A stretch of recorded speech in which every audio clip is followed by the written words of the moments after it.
It started my sophomore year of college, the year I finally felt like I had everything figured out, or at least I thought I did. My name's Ryan, and back then I lived off campus with 3 friends I'd met during freshman orientation: Tyler, Chris, and Megan. We were the kind of group people noticed on campus.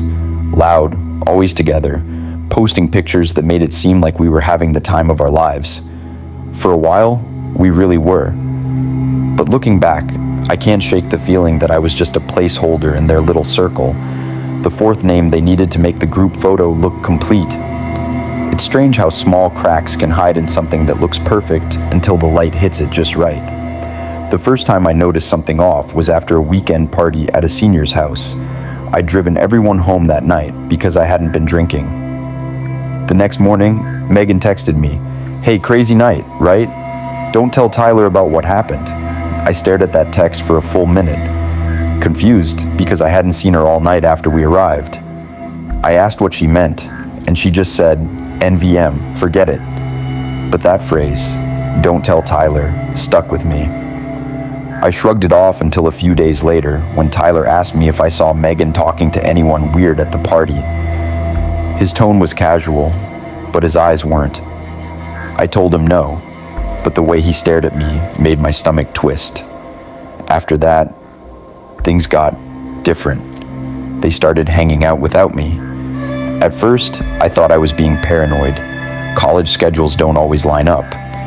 But then I'd walk past the dining hall and see them laughing at a table together. No text, no invite. I'd send a message in the group chat and it'd stay on delivered for hours. Eventually, I stopped trying. One night in early November, I was walking back from the library when I got a call from Chris. He sounded off, his voice shaky but quiet, like he didn't want anyone else to hear. "Hey man," he said, "you might want to stay at your girlfriend's place tonight." I didn't have a girlfriend, which made my heart race instantly. "Why?" I asked, but he just muttered, "Tyler's pissed about something," and hung up. I remember standing under the streetlight outside my apartment, staring at the phone screen, hearing the wind rush through the trees like a whisper. When I got home, the lights were off, but Tyler's car was in the driveway. I walked in quietly, keeping my phone light on. The living room was empty, but the kitchen smelled like burnt plastic. Something crackled in the sink, a melted candle. Then, from upstairs, I heard laughter, low, mocking laughter.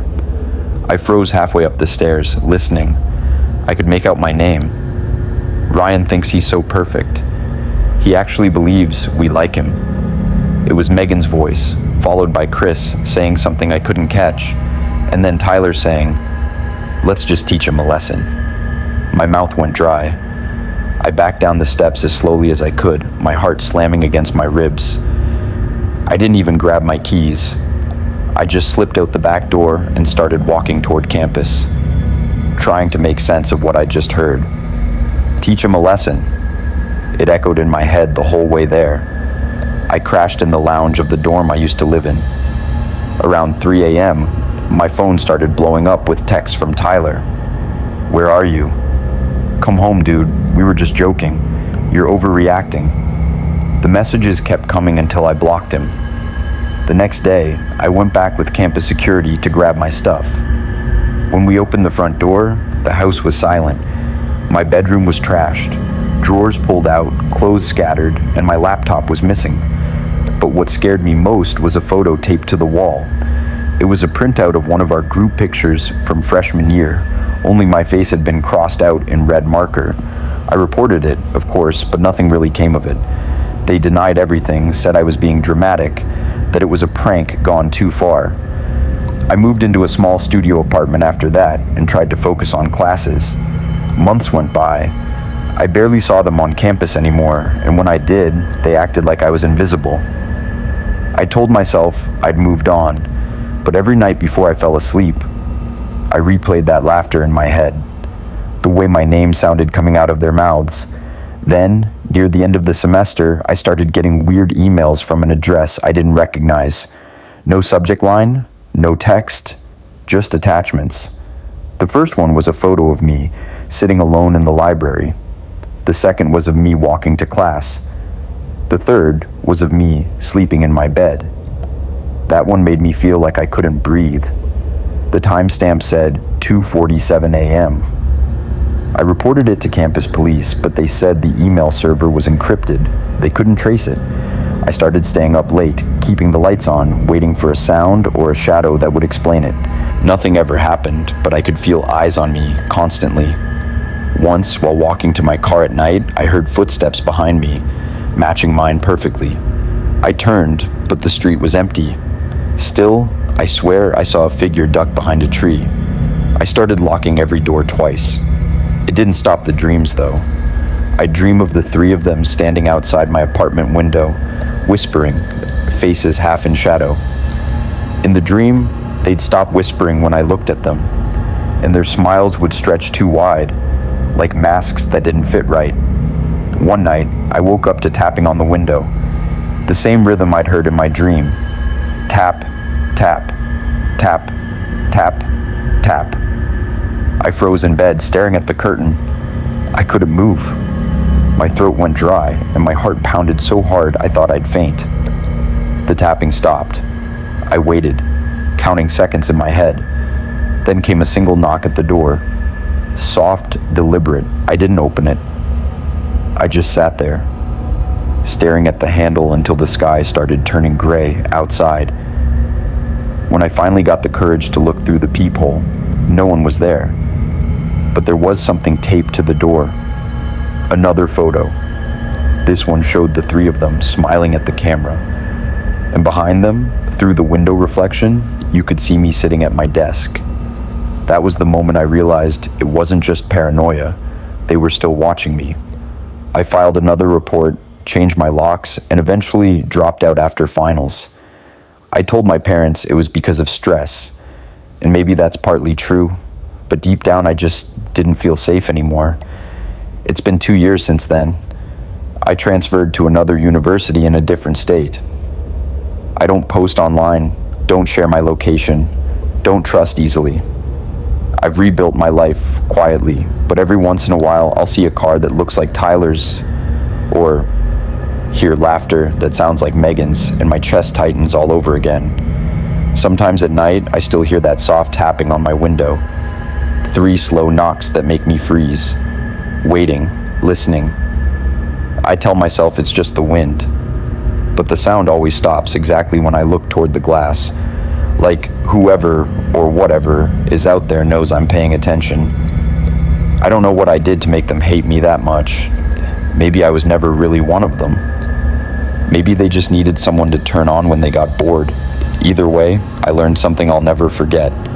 Not all monsters hide under your bed. Some sit next to you in class, smile for the camera, and call themselves your friends. I never thought living in a quiet suburban neighborhood could feel dangerous, but that was before last summer. My name's Alex, and I just moved into a small row of houses a few blocks away from the main road. The area looked perfect at first. Tree-lined streets, kids riding bikes, neighbors waving hello.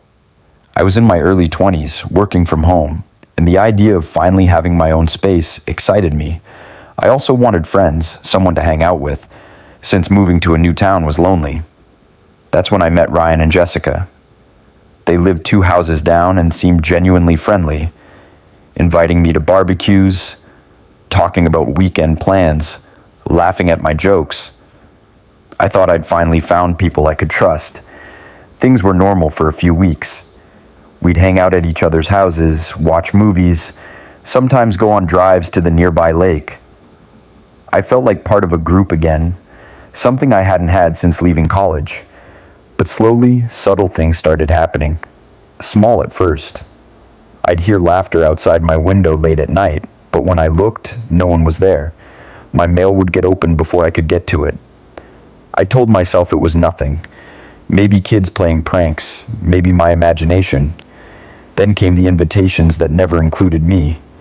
Ryan and Jessica would have friends over, and I'd hear the laughter through the walls while they conveniently forgot to invite me. I tried to brush it off, thinking maybe I was imagining patterns where none existed, but it got worse. One afternoon, I decided to walk my dog Max down the street. Ryan and Jessica waved from their driveway, smiling, and called me over. I walked up, and they suddenly went quiet. Then Ryan said, "Oh, we weren't expecting you. Maybe next time." Their smiles didn't reach their eyes. I laughed nervously, forcing the words, "Sure, no problem." But inside, something cold gripped me. That evening, I noticed my neighbor's trash had been rifled through, and one of my letters had been torn. Not stolen, just torn. I started locking doors obsessively and checking windows multiple times a day. The paranoia felt ridiculous, but I couldn't shake it. Weeks later, a neighbor told me Ryan and Jessica had been talking about me. They said I was too sensitive and too weird for the neighborhood. I tried to confront them, but they denied everything, smiling sweetly, saying I must have misheard. That night, I was in bed when I heard the sound of someone walking in my kitchen. My heart stopped. I grabbed a flashlight and slowly crept toward the door. The light fell on a note taped to the fridge. "We know you're watching." It was written in block letters, messy, like someone had rushed. I froze. I didn't know if it was a joke, but the note felt like a warning. After that, I started sleeping with my phone in my hand, leaving lights on, even leaving the television running all night.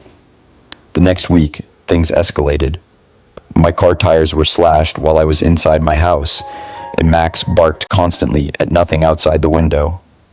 One night, I heard voices outside my bedroom door, low, whispering, saying my name. I didn't open the door, but the voices didn't stop for hours. I stayed under the covers, shaking, listening to the whispers until they finally faded with the sunrise. I wanted to leave, but I felt trapped. I didn't want to admit to anyone that my friends were tormenting me. I couldn't call the police because there wasn't proof, just my word. Then came the photos. I started receiving pictures on my phone. The first was of me walking Max in the yard. The second was of me sleeping on my couch while the lights were off. The timestamps matched moments I was at home, and I didn't recognize the number. The third photo showed Ryan and Jessica in the frame, standing outside my window, smiling. I realized I wasn't just being excluded, I was being watched.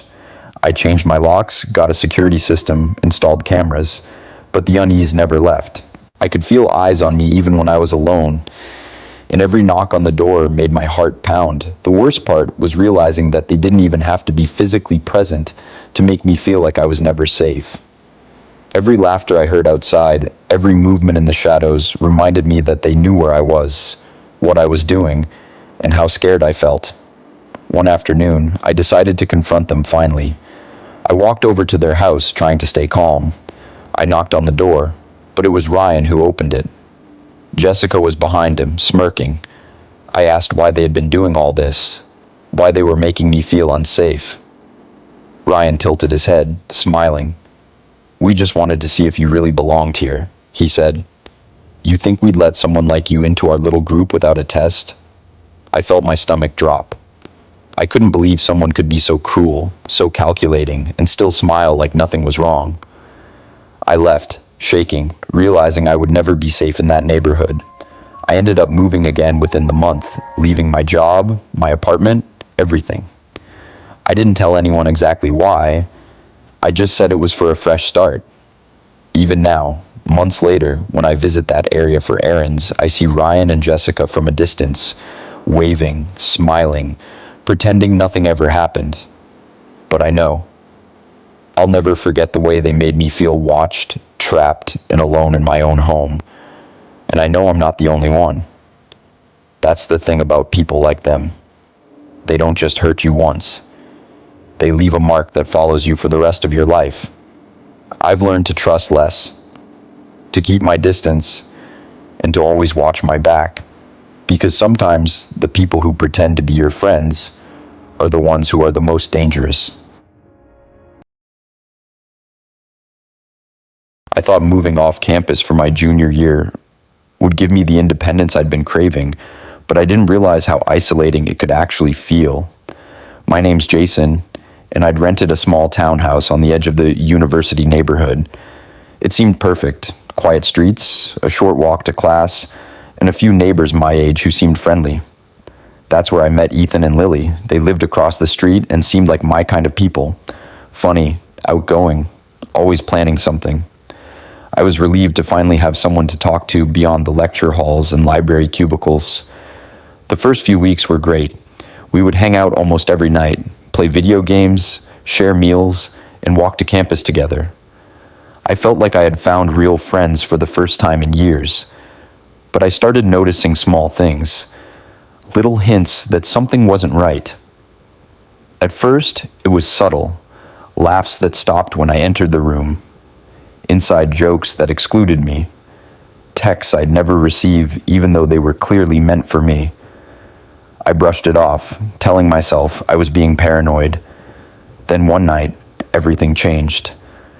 I'd stayed late in the library, finishing a paper. When I walked back to my townhouse, I noticed the front door wasn't fully closed. My heart sank. I never left it unlocked. I stepped inside cautiously, whispering Ethan's and Lily's names. Silence. My apartment looked untouched, but on the kitchen counter sat my laptop open, and on the screen was a document I hadn't created. The title was Jason Can't Be Trusted. I froze. I clicked it, and it was filled with paragraphs about me. What I liked, where I studied, my routines, the classes I skipped, even the time I had lunch with Professor Hanley last week. Everything I did was written down. I checked my phone. No messages from anyone, no calls missed. I didn't sleep that night. The next day, I tried to act normal around them. They asked if I'd seen the document. I shook my head, but Ethan smirked like he already knew I had. Over the next few weeks, the subtle harassment escalated. My bike was stolen from my porch, only to be returned with the tires slashed. My homework disappeared from my backpack. Once, I came home to find sticky notes all over my door, each one with something I'd said out loud in private conversations. I started changing my routines, walking different routes, keeping my apartment locked at all times, but nothing stopped the feeling that they were always watching me. One night, I was up late studying when I heard a knock at my window. It was soft, but deliberate. My blood ran cold. I didn't move. The knock came again, then a faint whisper. "You shouldn't have trusted us." My heart raced. I didn't sleep again that night. The following week, Lily invited me over for a movie night. I didn't want to go, but I felt trapped socially. I went. When I arrived, I noticed something off immediately. The lights were dim, the room smelled faintly of burning wax, and Ethan was already there, sitting with a grin that made my stomach churn. They acted normal at first, talking about classes and mutual friends. Then, as I reached for a soda, Ethan casually said, "Remember the library last week? We know everything you do, Jason. Every little move." I froze, not sure if he was joking. Lily laughed softly, but it wasn't friendly. The laughter sent a shiver down my spine. I tried to leave, but Ethan blocked the door, smiling. "Relax, we're just testing you. We need to know if you really belong here." "Belong where?" I asked, my voice shaking. He didn't answer. He just stared. The night blurred after that. They teased, whispered, and laughed, each comment designed to make me doubt myself. By the time I got home, I was shaking, and it wasn't just from fear. It was the realization that the people I thought were friends didn't care about me at all. They enjoyed making me feel small, powerless, paranoid. I stopped answering their calls and messages. I moved my schedule around so I wouldn't see them on campus. But even then, the harassment followed. Notes appeared under my door. "We're closer than you think." Photos arrived in my mailbox. Me walking to class, me leaving my apartment, me sitting alone in the library. The timestamps were accurate. It didn't matter where I went. I felt hunted. One night, I stayed up watching my security camera footage. Around 2:30 a.m., I noticed a figure lurking outside my front door. I zoomed in. It was Ethan, crouched, watching my apartment, holding a camera. Then he looked directly at the lens, smiled, and waved. I called the police, but by the time they arrived, he was gone. They said there wasn't enough to charge anyone. That night, I realized I couldn't stay. I packed the next day, moved in with my sister in another city, and changed my routines completely. I stopped posting online, started walking different routes to work, and kept my windows locked. Months later, I learned through mutual friends that Ethan and Lily were still in the neighborhood, still friendly, still charming to everyone else. They never got caught. I sometimes drive past that area, and I see them waving from their porch, smiling at neighbors who don't know what they're capable of. I keep my head down, my heart racing. Every once in a while, I still hear knocks in the middle of the night, a soft whisper of my name, and I can't shake the feeling that they're still watching, even now, miles away. I've learned the hard way that some people wear friendship like a mask, and when the mask slips, you realize it was never friendship at all. They're monsters hiding behind laughter, and the lesson is this: you can't always trust the people closest to you, even when they claim to be your friends. I never thought moving to a new college town would turn my life into a waking nightmare, but it did, and it started with what I thought were just friends. My name's Kevin, and I transferred to Westbridge University at the beginning of my junior year. I found a small apartment just off campus in a quiet neighborhood. The area was picturesque, the kind of place you'd see in brochures. Tree-lined streets, kids playing in yards, neighbors jogging or walking dogs. I'd moved across states alone, hoping for a fresh start, new friends, and maybe even some freedom from the chaos of my old life. That hope quickly became a trap. The first week, I met Jason and Laura. They lived in the same building as me, a few doors down. They seemed normal, overly friendly, the kind of people who could make anyone feel instantly welcome. Jason was tall, charming, and easy to talk to.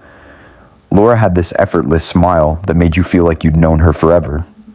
They invited me to a small barbecue one evening, introducing me to a few other neighbors and students. Everyone laughed, shared drinks, and it all felt perfect. For the first few days, I genuinely felt like I belonged. I'd never had this kind of social ease before, and I soaked it up. But very soon, I noticed small inconsistencies. At first, I shrugged them off. There was laughter outside my window late at night. I'd hear whispers while I was home alone. Mail would arrive torn open. A jacket I left in the laundry room would vanish, only to reappear in someone else's apartment. And always, just subtle enough that I could convince myself I was imagining it. Then came the invitations that never included me. Jason and Laura would host study groups, movie nights, or dinner parties, and somehow I'd find out about them too late. Not by accident, I'd hear their laughter through the walls or see pictures online. It wasn't malicious at first, or so I told myself.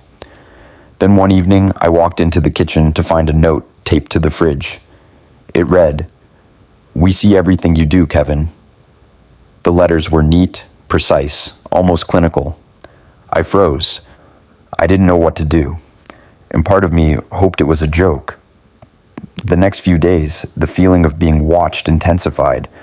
I noticed shadows moving just outside my windows, reflections in my apartment mirrors that didn't belong to me, things in my own home being slightly out of place. I stopped leaving my apartment at night. Every time I stepped outside, I felt their eyes on me. I tried to confront Jason and Laura during the day, but they acted normal, smiling, chatting, pretending that nothing was wrong. "You're just being paranoid," Laura said one afternoon while we walked to the corner store. Jason laughed. "Yeah, Kevin, you're reading too much into things." Their smiles didn't reach their eyes. Something about their casual cruelty chilled me. One night, around 1 a.m., I was studying when I heard a soft tapping at my window. Tap, tap, tap.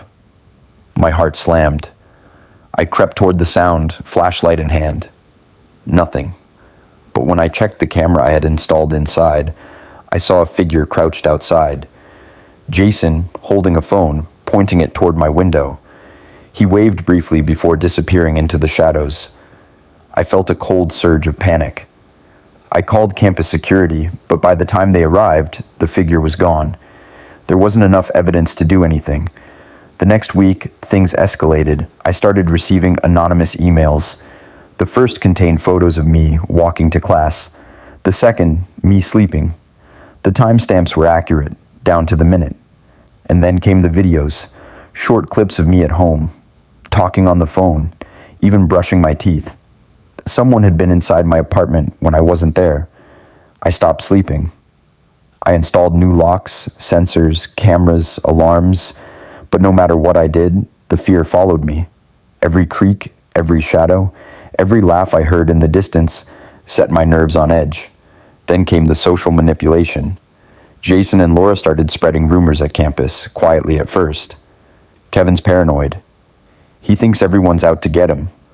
I could feel people staring, whispering, looking at me differently. I became isolated, anxious, and constantly on edge. It felt like I was losing my mind, and the worst part was realizing that they were orchestrating it all. I didn't know why, but I knew it was deliberate. One night, desperate for answers, I followed them after a small get-together. They walked to a narrow alley behind the neighborhood, laughing. I hid behind a dumpster, straining to hear. They spoke about me like I wasn't there. Kevin's been so easy to manipulate, Jason said. I didn't think someone could fall for it this fast. Laura laughed, soft and cruel. He trusts us completely. Soon, we'll have him exactly where we want. My blood ran cold. This wasn't just bullying. This was a calculated psychological assault. I stayed hidden until they left, shaking, heart hammering, and realized I couldn't stay in that apartment another night. I packed everything immediately and called my parents. I told them I needed help. I left the next morning without saying goodbye, driving across state lines until I was sure they couldn't find me. I thought I was safe. But even months later, I still have moments where I feel eyes on me, a knock on my door in the middle of the night, a shadow out of the corner of my eye, laughter that sounds suspiciously like theirs. I've changed my phone number, my email, my social media handles. I move around frequently, never staying in one place too long. But no matter where I go, I know the memory of their eyes, their whispers, their calculated cruelty will never leave me. The lesson I learned the hard way is simple. Not everyone who calls themselves your friend actually is. Some people wear friendship like a mask, and when they take it off, you're left with nothing but fear, paranoia, and the realization that sometimes the people closest to you are the ones who will hurt you the most. I've learned to trust less, to isolate myself, to always be aware. And some nights, when the wind rattles my window or a shadow moves just right, I swear I can hear Jason and Laura laughing softly, knowing that somewhere, somehow, they're still watching.